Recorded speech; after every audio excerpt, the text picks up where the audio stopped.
ฟังเรื่องความทุกข์โลกแสนวุ่นวายมากมายปัญหามันรุกคนมีแต่ทุกข์ทวีทุกวี่ทุกวันทุกข์ทางกายและใจข้อหนึ่งฟังไว้เอาไปปรุงปรับแบ่งปันคำสอนมีมาทุกขเวทนาดื้อรั้นทุกหยาบเหนือฉันคือทุกขเวทนาข้อสองความทุกข์เรียกทุกขลักษณะทุกจริงจริงนะหรือทุกครั้งนั้นแหละนาสภาพไม่คงที่เปลี่ยนไปตลอดเวลาคิดไปคิดมากายารอท่าแต่ทุกข้อสามต่อไปเรียกว่าทุกในอริยสัจเป็นทุกรูปนามกายใจทุกในขันธ์ห้ายิ่งทุกหนึ่งทุกสองทุกสามทุกโอ้ทุกสามกอง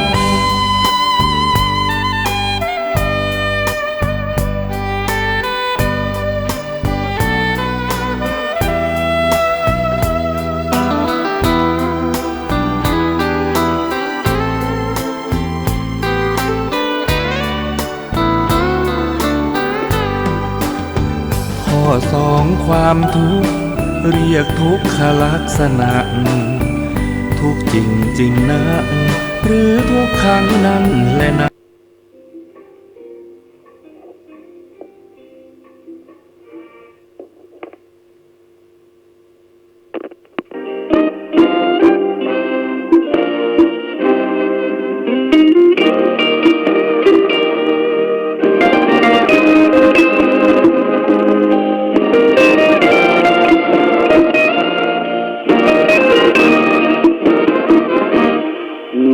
อบรม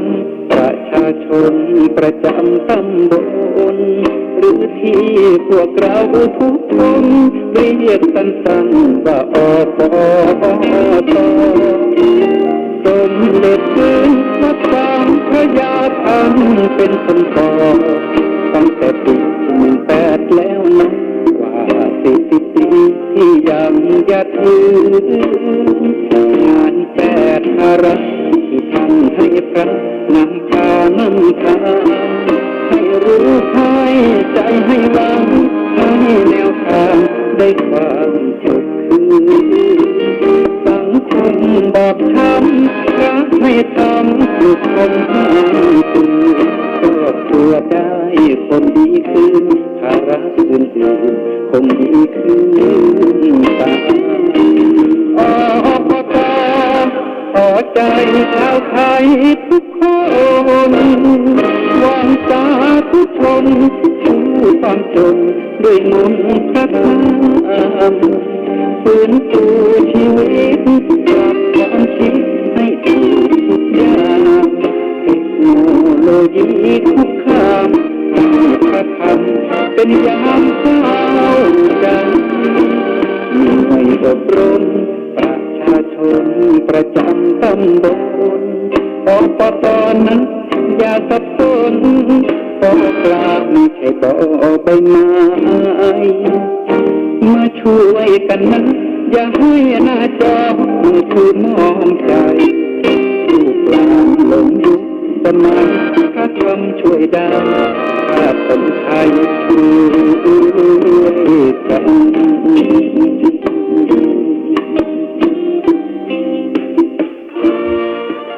ศีลธรรมนำสุขทุกสมัย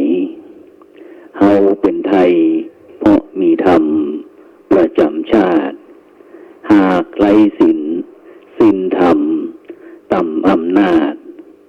ประเทศชาติจะอยู่ได้อย่างไรกันภาระอื่นๆคงดีขึ้นตามอบต.ขอใจชาวไทยทุกคนวอนสาธุชนผู้ความจนด้วยมนต์พระธรรม ฟื้นฟูชีวิตปรับความคิดให้ถูกทุกอย่างเทคโนโลยีคุกคามพระธรรมเป็นยามเช้าใจหน่วยอบรมประชาชนขอเจริญสุขสวัสดีกับบรรดาท่านผู้ฟังทั้งหลายและที่กำลังรับฟังสถานีวิทยุพระพุทธศาสนาคลื่น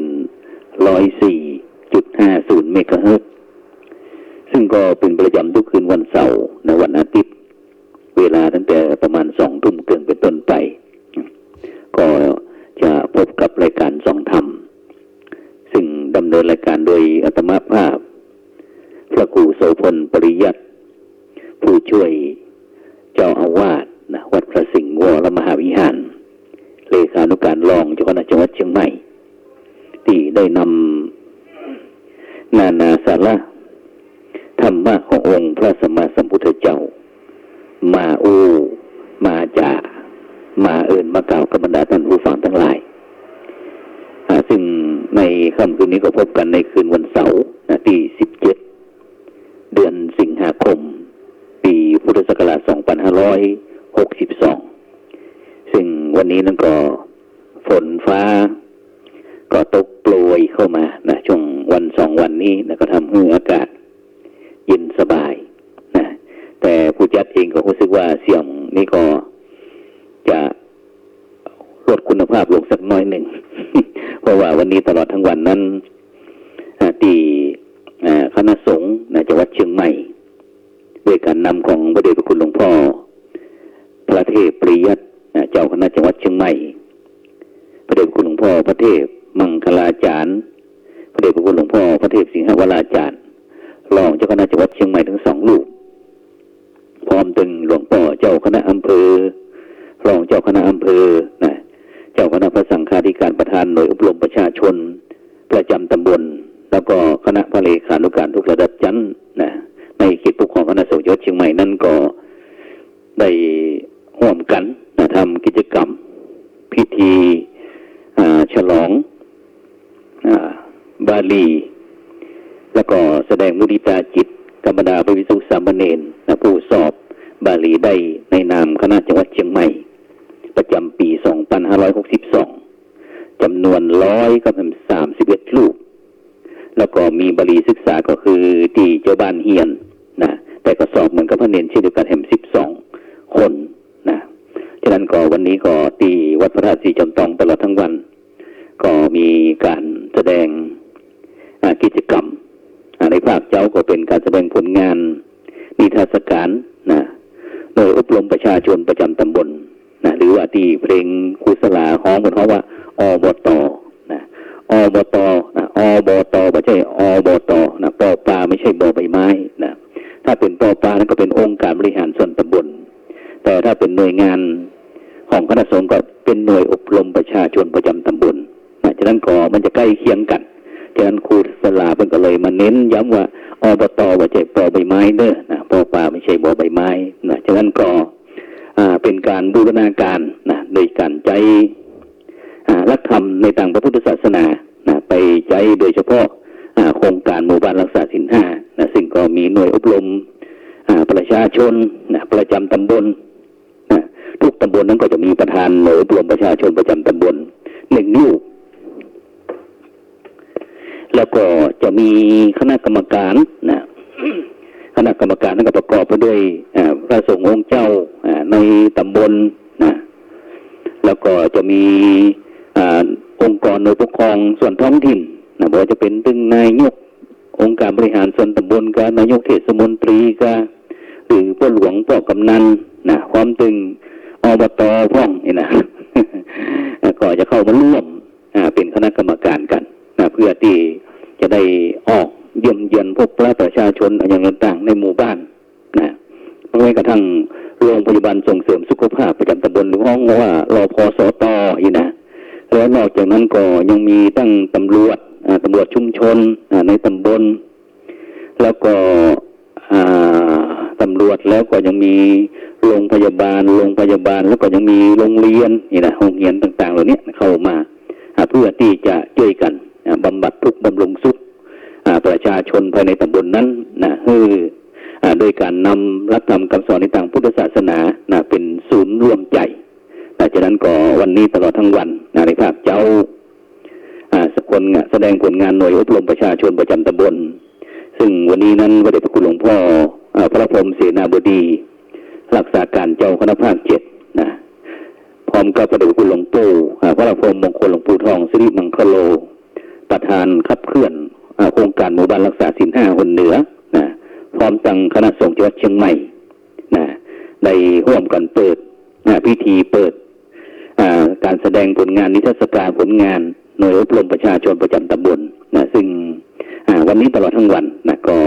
ในภาคเจ้านะก็คึกคืนนะฝนฟ้าก็เป็นใจอละนะนอกจากที่จะมีการแสดงนิทรรศการผลงานแล้วนะวันนี้ก็บอกว่าจะเป็นพืชสวนครัวหัวกินได้พืชการเกษตรต่างๆนะวันนี้ก็ได้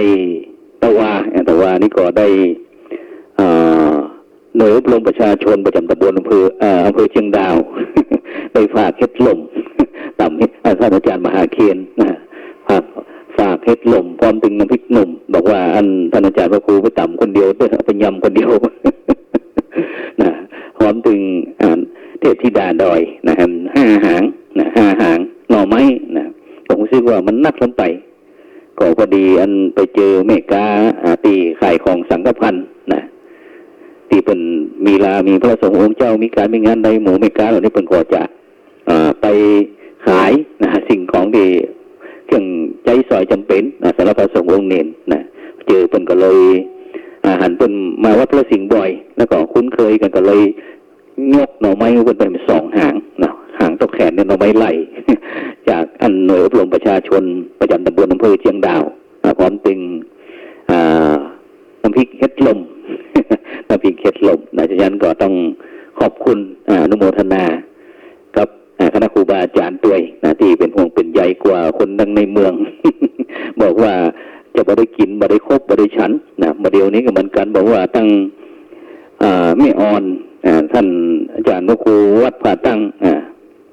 พระธาตุดอยผาตั้งนะบอกว่าโอ้เฮ็ดพระครูโสวนเฮ็ดคนขนาดนักอีกนะมันออกนักพระปูอาจารย์หนูแต่ในเมืองมันบอกใครออกเองนะ มันก็บอกว่าเดี๋ยวสักวันนึงก็ได้ถ้าเข้ามาจะมาฝากนะครับฉะนั้นก็นำใจไม่ตีบรรดาพี่ๆน้องๆสหธรรมต่างๆนะซึ่งก็อยู่คนบริบทกันนะซึ่งอยู่ตามในในเวียงนี่ก็เป็นแบบหนึ่งนะแต่ถ้าเขาอยู่ตามอำเภอรอบนอกต่างๆนั้นก็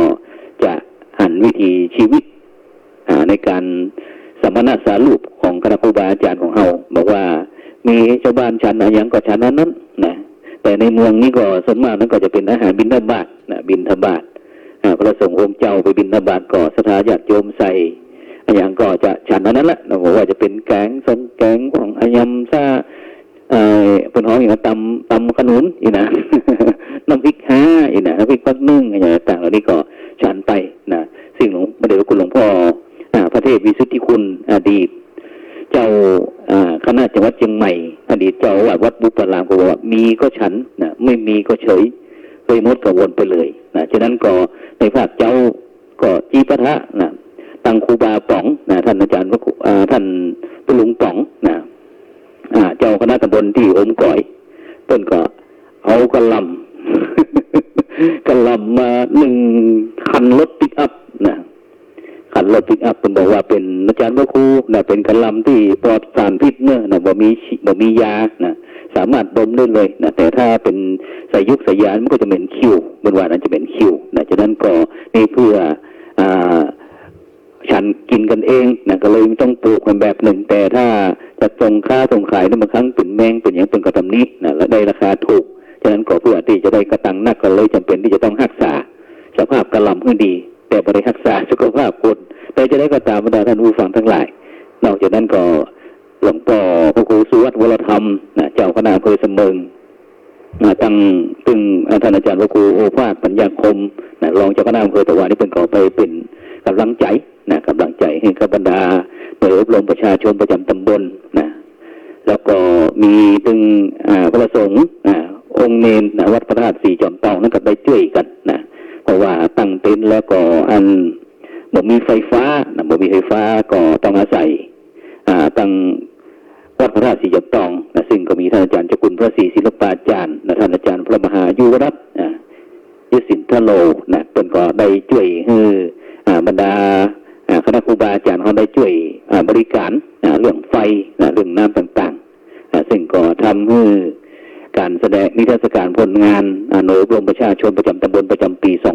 2562 ก็ผ่านไปด้วยดี ซึ่งปกตินั้นการฉลองพิธีฉลองปริญญาแสดงมุทิตาจิตแก่บรรดาพระสงฆ์เนรนั้นก็ทุกๆปีนั้นก็จะจัดที่วัดพระสิงห์วรมหาวิหารแต่เนื่องจากปีนี้นั้นทางกรมศิลปากรเพิ่นก็ได้มองเห็นความสำคัญความปลอดภัยของบรรดาผู้มาใช้พระวิหารหลวงวัดพระสิงห์วรมหาวิหารเพราะว่าวัดพระสิงห์วรมหาวิหารนั้นมีมหาศาลาซึ่งสร้างในสมัยครูบาเจ้าศรีวิชัยนักบุญแห่งล้านนาไทยอดีตเจ้าอาวาสวัดพระสิงห์วรมหาวิหารซึ่งสร้างมาก็ได้รับการบูรณะเป็นระยะมาแต่ใช้งานนักเนื่องจากจะเป็นมหาศาลาเป็นศาลาที่ศาลาใหญ่การก่อสร้างห้างแต่งเมืองสมัยก่อนนั้นก็อาจจะเทคโนโลยีมันเหมือนสมัยใหม่ก็อาจจะมีหลังคาหัวพ่องนี่เวลาลมช่อฟ้าปันลมแตกพ่องบางครั้งก็ตกหล่นมาใส่รถคณะสัตยาญาติโยมที่มาจอดบริเวณตึงด้านทิศเหนือของพระวิหารหลวงก็อาจจะรับความเสียหายไปจากนั้นก็เมื่อทางกรมศิลปากรได้ทราบข้อมูลเพราะว่าเป็นพระอารามหลวงที่มีความสำคัญในเมืองเชียงใหม่ถือว่าเป็นศูนย์กลางของการบริหารงานทั้งคณะสงฆ์และก็ส่วนราชการมีงานวันสำคัญในทางพระพุทธศาสนาหรือว่าวันสำคัญของชาติก็จะมาจัดที่พระวิหารหลวงจากนั้นก็ประชาสัมพันธ์กล่าวคณะสัตยาญาติโยมให้ทราบว่าบัดนี้พระวิหารหลวงวัดพระสิงห์วรมหาวิหารก็ขอปิด300 วันเนื่องด้วยที่กรมศิลปากรเพิ่นจะได้มาบูรณะปฏิสังขรณ์ซ่อมแซมตึงหลังคาจ่อฟ้าปันลมตึงม้าตั้งใหม่ต่างๆหรือว่ากั้นฟ้าอย่างต่างๆเหล่านี้ก็จะปรับปรุงและก็รีบคืนพื้นที่ให้กับบรรดาพุทธศาสนิกชนตึงชาวไทยต่างประเทศเวยที่สุดฉะนั้นก็ปีนี้ก็เลยจำเป็นที่จะต้องขอความเมตตาพระเดชพระคุณหลวงปู่พระพรหมมงคลหลวงปู่ทองสิริมังคโลจัดที่วัดพระธาตุศรีจอมทองหน่วยอบรมประชาชนประจำตำบลส่วนในภาคบ่ายนั้นก็เป็นพิธีแสดงมุทิตาจิตแก่พระสงฆ์องค์เนรฉลองปริญญานั่นซึ่งก็ได้รับความเมตตาจากพระเดชพระคุณหลวงพ่อพระพรหมเสนาบดีรักษาการเจ้าคณะภาค7เพิ่นก็ได้เดินทางมาเป็นประธานมอบถวายทุนมอบทุนการศึกษาพร้อมถึงผ้าไตรแก่บรรดาพระภิกษุสามเณรผู้สอบได้แล้วก็สำนักเรียนดีเด่นก็คือที่วัดบ้านขุนวัดบ้านขุนอำเภอฮอดเป็นวัดที่มีบรรดาพระสงฆ์องค์เนรสอบบาลีได้นักนอกจากนั้นก็ยังมีหน่วยอบรมอบต.ดีเด่นวัด5 สวัดงามตาประชาชื่นใจหรือว่าวัดประชารัฐแล้วก็มีตึงพระสังฆาธิการดีเด่นสถานศึกษาดีเด่นที่ให้การสนับสนุนการสอบธรรมศึกษาและก็ยังมีอุบาสกอุบาสิกาดีเด่นหรือว่าพ่อแม่ดีก็มีศีล5ก็เข้ารับเกียรติบัตรจากประธานในพิธีเสร็จแล้วก็วันนี้ก็มีส่วนบ้านเมืองก็มีท่านสุภชัยเอี่ยมสุวรรณผู้ว่าราชการจังหวัดเชียงใหม่ของเราได้เดินทางไว้เป็นประธานจากนั้นก็วันนี้ก็ต้องในนามของคณะสงฆ์จังหวัดเชียงใหม่มีพระเดชพระคุณหลวงพ่อพระเทพปริยัติเจ้าคณะจังหวัดเชียงใหม่พระเดชพระคุณหลวงปู่พระพรหมมงคลหลวงปู่ทองสิริมังคโลพร้อมถึงเจ้าคณะพระสังฆาธิการต่างๆก็ต้องขออนุโมทนาขอบคุณกับบรรดาสมณศรัทธาและก็มหาวุฒิศรัทธาทั้งหลายซึ่งบรรดาท่านผู้ฟังทั้งหลายการที่พระสงฆ์ได้ทำการทำงานไม่ว่าจะเป็นโครงการอะไรอย่างต่างๆจุดเป้าหมายของเขาก็คือเรื่องพุทธศาสนิกชนต้องการที่อยากจะหาความสงบร่มเย็นเป็นสุขแล้ว แล้วก็มีการประชาชนมีการดำเนินชีวิตดีที่มีแต่กำไรเป็นการพัฒนาคุณภาพชีวิต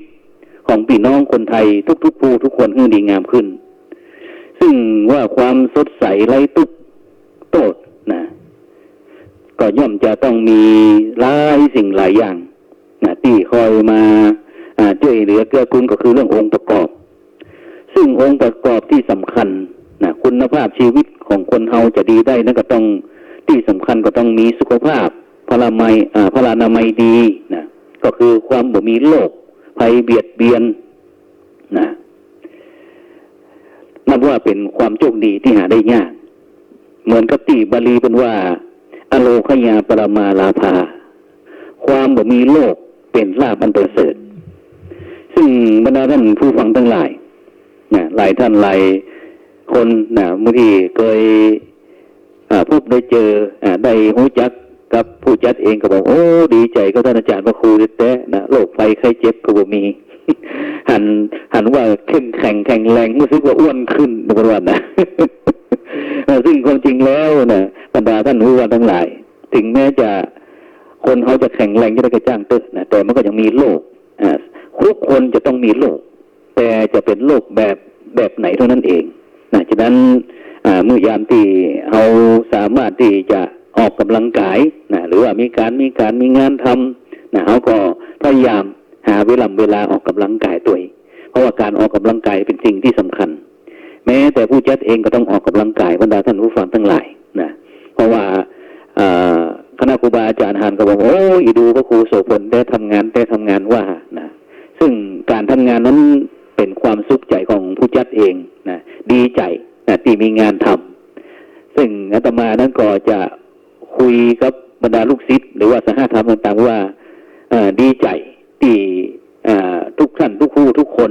คณะครูบาอาจารย์หันความสำคัญใจผู้จัดเองทำงานถึงแม้ว่าใจเมื่อผู้จัดเองรู้แล้วผู้จัดก็จะจัดการเต็มที่อย่างที่งานฉลองปริญญานี้ก็เช่นเดียวกันก็ได้สนองงานเพราะว่าเขาเป็นการช่วยเหลือตั้งอ้อมให้กับบรรดาพระภิกษุหนุ่มสามเณรน้อยถึงแม้เขาจะบ่ได้เรียนบาลีเจ้าประโยคสูงประโยค8ประโยค9อย่างเปิ้นแต่เขาก็ยังมีจิตใจที่คอยหันความสำคัญของบรรดาศาสนทายาทในอนาคตฉะนั้นสุขภาพร่างกายของเขามันถึงดีถึงนอกแล้วก็ดีถึงในฉะนั้นทุกท่านทุกคนที่จะทำให้คุณภาพชีวิตดีงามขึ้นนั้นจะต้องมีสุขภาพพลานามัยที่ดีอย่างก่อนแล้วก็ที่สองก็คือมีอาชีพที่สุจริตอาชีพที่สุจริตก็คือมันบ่ผิดกฎหมายบ้านเมืองบ่ผิดกฎระเบียบกติการะเบียบของสังคมมีอาชีพที่สุจริตทำแล้วก็ว่าต้องไปกลัวว่าคนนั้นคนนี้เขาจะว่าสามารถที่เขาจะพึ่งตนเองได้เวลาเขามีปัจจัยมีเงินมีทองก็ใจสอยมีกินมีใจมันบ่ฝืดเคืองทำใจไปก็สบายใจไปถึงแม้ในปัจจุบันนี้สภาวะเศรษฐกิจของเขานั้นจะค่อนข้างที่จะลำบากสักหน่อยหนึ่งฉะนั้นก่อนที่เขาจะมีอาชีพสามารถมีรายได้แล้วเขาก็จะต้องมีการวางแผนมีการใจตัวเพราะว่าถ้าเขาใจจนเกิดรายได้เป็นของว่าใช้จนมือเติบก็จะทำให้จักหน้ามาถึงหลังก็จะต้องอาจจะต้องไปกู้หนี้ยืมสินเปิ่นแม้แต่100 ละ20 130 140 150ก็จำเป็นที่จะต้องกอบกู้เปิ่นมาเมื่อถึงเวลาแล้วบ่มีขึ้นมาจดใจเปิ่นแม้แต่ดอกก็พยายามลบหน้าลบตาหรือว่าย้ายที่อยู่ที่กินไปก็ทำให้มีปัญหาตัวมาอย่างบ่สิ้นสุดฉะนั้นเราก็ต้องมีอาชีพที่สุจริตเมื่อประกอบสมาอาชีพที่สุจริตแล้วเมื่อมีเงินมีทองแล้วก็ต้องพึงประหยัดวางแผนในการใช้เพราะว่าปัจจุบันนี้ผู้คนที่จะสามารถที่จะใช้เงินให้อย่างเป็นสุขนี่จะต้องเป็นผู้ที่รู้เท่ารู้ทันนี่คือมีอาชีพที่สุจริตส่วนข้อที่3มี สถานภาพในสังคม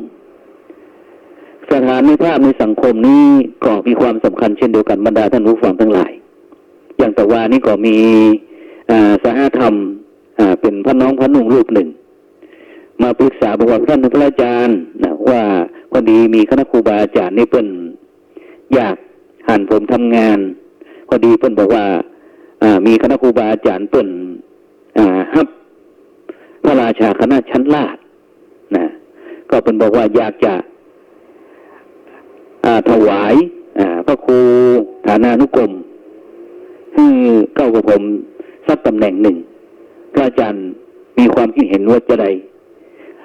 ดีก็หรือว่าบ่ดีจะเอาหรือว่าบ่เอาดีนะซึ่งอาตมาภาพก็บอกเพราะว่าในฐานะที่ท่านเป็นพระหนุ่มเน้นน้อยพระสงฆ์รุ่นใหม่จะต้องทำการทำงานนะซึ่งถ้าคณะครูบาอาจารย์อ่านคุณงามความดีของเขาเป็นเสนอมาเขาก็อยากปฏิเสธจะต้องสนองแต่ถ้าเป็นการที่จะต้องมีเบี้ยมีสิ่งนั้นสิ่งนี้ต้องมาแลกเปลี่ยนนะถ้าเป็นบริหารแก่เขาทำงานแล้วก็บอกเขาว่าอาจจะต้องมีนั่นมีนี่ไปถวายว่างอย่างนั้นอย่างนี้นะก็บ่ต้องเอาก็อู้ขึ้นไปเพราะว่าการทำงานในปัจจุบันนี้แม้แต่พระสงฆ์องค์เนนคณะสัตยาญาติโยมก็เช่นเดียวกันถ้าเป็นตู้แก้วตู้คำนี่อู้นี่บ่ใครฟังแต่ถ้าเป็นพระครูนั้นพระครูนี้ท่านมหานั้นมหานี้เจ้าคุณนั้นเจ้าคุณนี้แล้วโอ้นะ แต่มันก็เป็นเรื่องปกติธรรมดาท่านั้นเนี่ยบรรดาท่านผู้ฟังทั้งหลายนะมีกินแล้วก็ต้องมีเกียรติบอกว่าจะตั้งเกียรติยศเกียรติคุณนะมีศักดิ์มีสีไปรับการยอมรับนับถือจากผู้คนในชุมชนสังคมในวัดในวาต่างๆแม้แต่คณะสัตยาญาติโยมฉะนั้นก็จะต้องมีสถานภาพในสังคมในปัจจุบันนี้ด้วยแล้วที่สำคัญถ้าเป็นบรรดาท่านผู้ฟังแล้วก็ต้องมีครอบครัวที่มีความสุขมีความอบอุ่นมีความฮักใคร่มีคนที่เอาใจใส่บ้านก็กลายเป็นวิมานหรือว่าเป็นแดนสวรรค์เพราะฉะนั้นอย่างผู้จัดเองเนี่ยบรรดาท่านผู้ฟังทั้งหลายนะเป็นพระที่อยู่ต่างจังหวัดก็มีโยมพ่อโยมแม่นั้นเสียไปละนะแต่เหลือโยมพ่อนี่อายุ82 ปีนะฉะนั้นผู้จัดเองก็พยายามนะที่ทำอย่างไรที่จะให้อยู่ใกล้พ่อที่สุดนะฉะนั้นก็โดยมีการสร้างวัดนะที่หมู่บ้านของตนเองเพื่อนะที่จะให้โยมพ่อนั้นได้มีโอกาสทำบุญสุนทานในเข้าวัดฟังธรรมนะฉะนั้นก็ตลอดพรรษานี้ก็จะได้นำพระหนุ่มเน้นน้อยนะป้ากันไปเทศน์ทำแบบพื้นบ้านล้านพื้นบ้านพื้นเมืองของเฮานะซึ่งปีนี้ที่วัดอินทปัญญารามนั้นก็เทศน์ทำเรื่องพื้นเมืองเรื่องนางแมวลายซึ่งวันก่อนนั้นก็ได้โทรศัพท์ไปหาตั้งร้านลงไปบุญบอกว่ามีทำนางแมวลายก็นะเพราะว่าจะใจเตดในพรรษานี้นะเพราะว่าก่อนพรรษานั้นก็มีศรัทธาญาติโยมเพิ่นเอามาถวายที่วัดพระสิงห์วรมหาวิหารเช่นเดียวกันแต่เนื่องจากที่วัดของเขานั้นบอกให้มีการเตดทำเมืองก็เลยพยายามจะเก็บสะสมทำเมืองต่างๆเอาไปถวายตามวัดบ้านนอกต่างอำเภอบังเอิญนั้นก็ทำนะความจริงทำนางแมวลายมี10 ผูกด้วยกันแต่เพิ่นที่เอามาตานั้นก็มี8 ผูกนะเขาก็เตดตั้งแต่เข้าพรรษาสิทธิ์แรกเข้ามานะมาถึงก็หันมีทำ8 ผูกแต่ตั้งด้านหน้าก็บอกมี10 ผูกก็เลยโทรไปหาร้านลมไปบุญบอกว่าคุณโยมช่วยหาทำนางแมวลายคำหนึ่งวันนี้พอกลับจากวัดพระราชสีจอมตองมาก็หันทำนางแมวลายมาแขวนไว้ที่หน้าห้อง เลยบริอู้ได้จากันนะแต่ต้นก็เป็นคนที่เป็นใจบุญใจกุศลนะต้นบอกว่าถ้าอาจารย์พระครูมีคิดอย่างที่จะเข้ากับผมหับใจก็บอกมาเถอะนะบอกมาเถอะนะยินดีนะซึ่งก็จนเกรงใจนะเวลามีแล้วเป็นส่วนมากเป็นจะถวายนะฉะนั้นก็ต้องขอบคุณนะประตูเชียงใหม่นะร้านสังกพันธ์ที่ได้นำทำนางแมวลายจำนวน10 ผูกเป็นของวัน1 กลับ1 ตลับ1 เลี่ยมนะมี10 ผูกมาแขวนไว้ที่หน้าประตู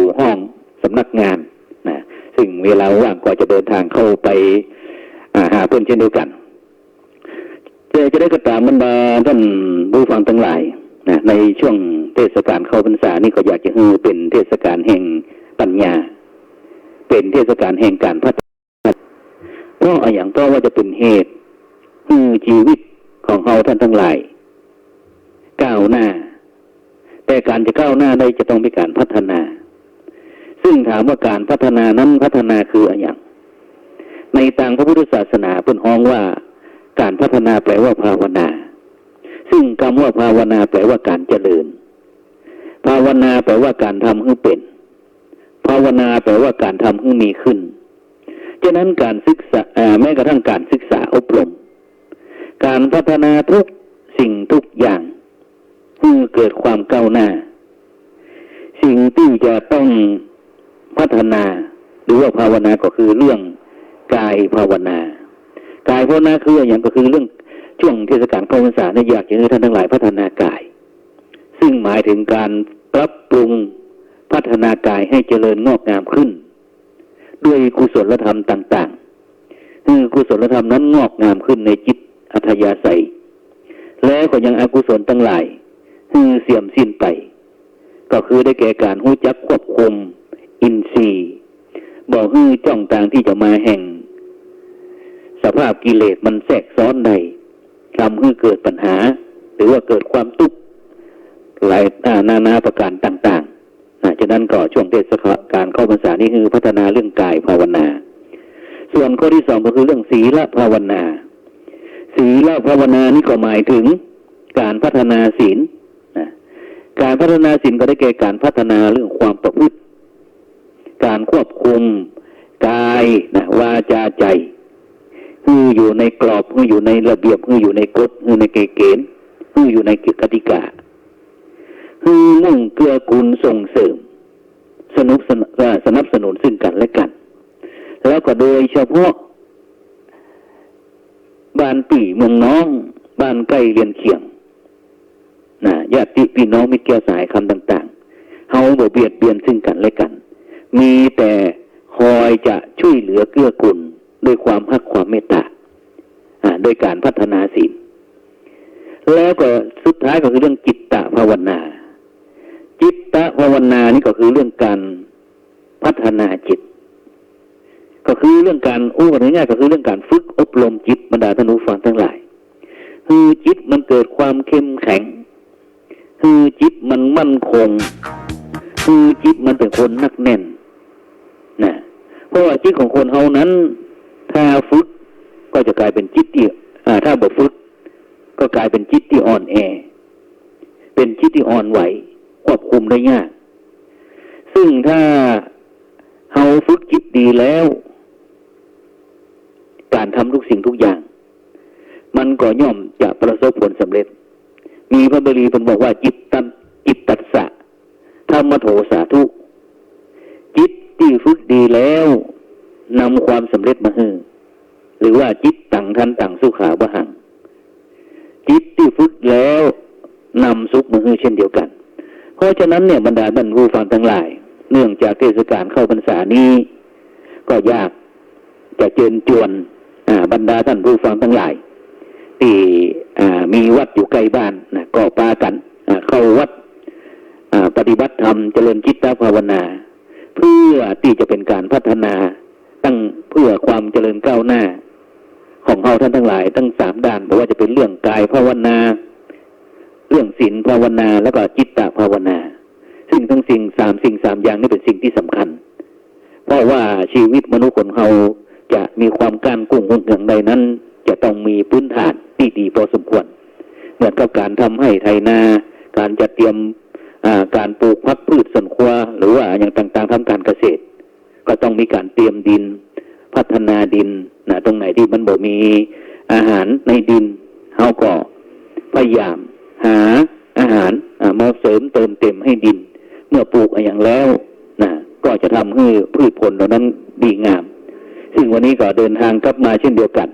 ก็มาหั่นมะน้ำต้นมะน้ำเต้ายาวเป็นวาบรรดาท่านผู้ฟังทั้งหลาย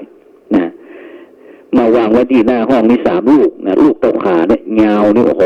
เกินวาเกือบเม็ดพุ่นก็เลยถามน้องเนนบอกว่า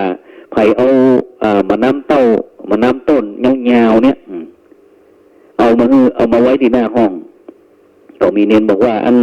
ท่านอาจารย์พระครูสุตตะหรือว่าท่านอาจารย์มหาจำลองวัดบ้านดงหลวงอำเภอเวียงหนองล่องจังหวัดลำพูนเป็นฝากมาครับก็นึกได้วันนั้นเราได้มีโอกาสไปตรวจโครงการหมู่บ้านรักษาศีล5ที่บ้านดงหลวงก็เข้าไปเยี่ยมกิจกรรมที่บรรดาผู้สูงอายุเปิ่นก็จักสารนั่นนะเอามาน้ำเต้าเนี้ยมาจักสารก็เลยบอกว่าทั้ง3ลูกนี้เนี่ยโยมว่า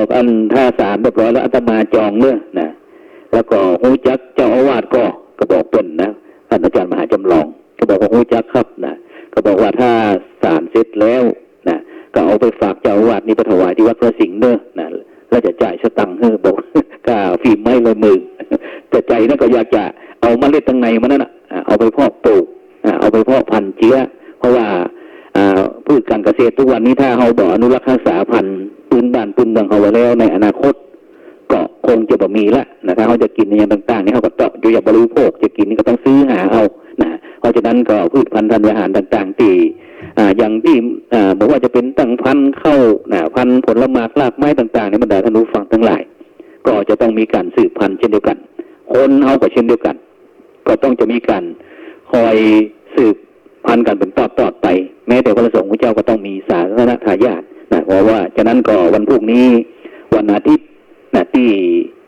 18 สิงหาคม